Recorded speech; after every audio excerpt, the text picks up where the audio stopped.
Chers amis, bonjour. Cette semaine, nous partons au Venezuela. Savez-vous qu'au Venezuela, il n'y a presque pas d'élèves de yeshiva. Il est même très rare de croiser un juif habillé comme un orthodoxe. Mais un matin, Yossi, un élève de yeshiva qui était de court passage au Venezuela, décide de sortir dans la rue avec sa panoplie du juif religieux.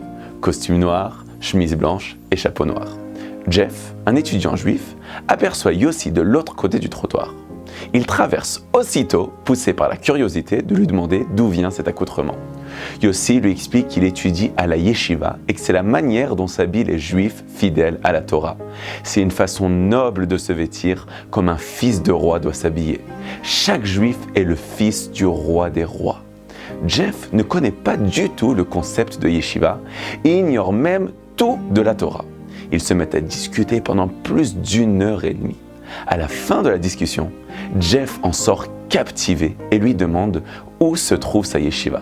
Il lui répond qu'il étudie aux États-Unis à la yeshiva de Likud. Quelque temps après, Jeff décide de se rendre lui-même à Likud pour visiter et voir de plus près à quoi ressemble la yeshiva dont lui a parlé notre cher Yossi. Savez-vous, mes chers amis, qu'en tant que citoyen d'Amérique du Sud, Jeff a besoin d'un visa pour rentrer aux États-Unis. Il se souvient d'en avoir un et tout excité, il prépare son voyage. Mais il n'a pas remarqué que la date de son visa était périmée. Arrivé à la frontière des États-Unis, les policiers américains pensent qu'il veut rentrer illégalement aux États-Unis. Le visage crispé, les douaniers le regardent, lui barrent la route et le font monter dans un fourgon de police conduit par un policier noir américain pour l'expulser vers l'Amérique du Sud. En chemin, le policier interroge Jeff. « Mais pourquoi as-tu voulu rentrer aux États-Unis » Jeff lui répond « Parce que je voulais étudier dans une yeshiva. » Et là, lorsque le policier entend ça, il change soudainement d'attitude. « Tu es venu pour étudier dans une yeshiva » lui répète le policier. Puis il s'arrête. Il fait demi-tour, éteint le gyrophare et se redirige vers la frontière des États-Unis. Jeff est choqué. Il ne comprend pas où ce policier va en venir. Il lui demande où il compte emmener. Le visage du policier noir devient soudain plus sympathique et il dit à Jeff qu'il va le conduire chez un avocat qui pourra lui procurer un visa immédiatement en échange de $1000. Jeff accepte, il monte chez un avocat, paye la somme demandée et reçoit son visa. Lorsqu'il sort de l'avocat, le policier l'attend devant son fourgon et lui dit en affichant un grand sourire « Allez, viens mon ami, je suis maintenant un taxi privé à ta disposition, je vais te conduire jusqu'à la gare. Je t'accompagne jusqu'au train qui t'emmènera à Likud. » Jeff est extrêmement reconnaissant. Mais d'un autre côté, il est très troublé par l'attitude du policier. « Je vous remercie beaucoup pour toute l'aide que vous m'avez accordée, mais il faut que je vous pose quand même une question. Mais que s'est-il passé pour que subitement, vous soyez disposé à me donner autant d'aide ?» Écoute bien cette histoire, lui répond le policier. C'est une histoire puissante, une histoire dans une histoire. Il raconte que sa femme a été victime d'un coup monté et elle devait payer la somme de $2000 pour s'en dépêtrer. Comme le couple n'avait pas la possibilité de débourser une telle somme, elle a été enfermée en prison. Quelque temps après, ce policier même marche dans la rue lorsqu'il aperçoit un chassid de Satmar sortant d'un magasin avec un sac. Soudain, un homme baraqué apparaît et sous les yeux du policier, il attaque le chassid et arrache de toutes ses forces le sac de la main du chassid. Le chassid se met à crier et à poursuivre le voleur, mais il est beaucoup plus rapide que lui.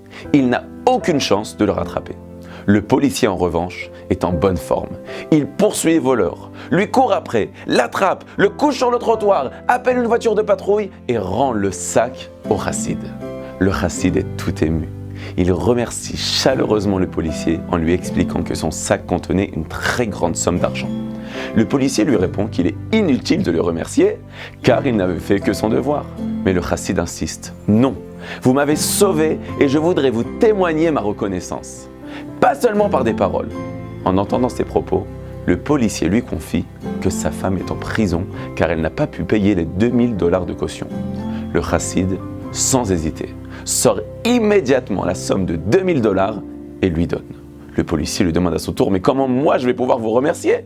Et le chassid lui dit « Vous ne me devez rien, vous m'avez déjà rendu un grand service.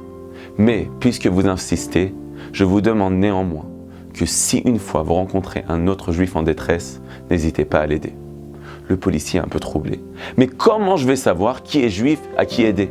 Le chassid lui répond, si vous voyez un homme qui vous dit qu'il veut aller à la yeshiva, aidez-le. Le policier termine son histoire et dit à Jeff, ça fait 10 ans que je suis à la recherche d'un garçon qui veut aller à la yeshiva et tu es le premier à correspondre à cette définition. Ça fait 10 ans que j'essaye de faire un geste pour l'homme qui m'avait aidé et c'est pourquoi aujourd'hui je suis tellement heureux de t'aider pour partir dans ta yeshiva. Jeff a du mal à croire ce qu'il entend et il se sent dorénavant encore plus déterminé pour aller voir de plus proche qu'est-ce qu'est une yeshiva. Quelques jours après son arrivée à l'Écoud, il décide d'y rester. Il est aujourd'hui Avrer, étudiant de yeshiva à Jérusalem, et grâce à Dieu, il a même une femme et des enfants qui suivent les voies de la Torah. Et tout ceci, par quoi a commencé? Par la tenue d'un élève de yeshiva qui se promenait en costume et en chapeau au Venezuela. Mes chers amis, qu'est-ce qu'on apprend de cette histoire incroyable, racontée par Rav Goel El-Karif dans la Haggadah d'Oresh Tov? C'est que lorsqu'on fait même une petite action, lorsqu'on essaye d'être attaché à ses valeurs, on ne peut pas savoir qu'est-ce que ça peut apporter. Une petite action pour le Saint béni soit-il, et Akadosh Baruch Hu a fait que de cette petite action est née une famille entière de Torah.